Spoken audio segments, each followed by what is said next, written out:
Курметты жолдастар, уважаемые друзья, сегодня у нас прекрасный праздник, День защитника Отечества. В этот день мне хотелось бы пожелать всем чистого неба, семейного благополучия, а главное здоровья. Пусть никто не болеет. А в особенности я сегодня хотел бы поздравить и пожелать многих благ для наших военнослужащих, полицейских, врачей, сотрудников МЧС, всех тех, кто сегодня несет нелегкую, тяжелую и трудную работу по защите нашего здоровья.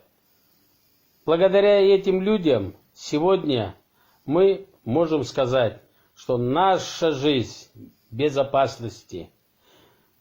Будьте здоровы, пусть у вас будет дома всегда хороший тыл, чтобы в вашем доме всегда был накрыт дастархан. Под единым шанараком собирались много гостей. Наш многонациональный Казахстан всегда был, есть и будет на передовых рубежах. Biz birgimiz, meramı kutlu olsun.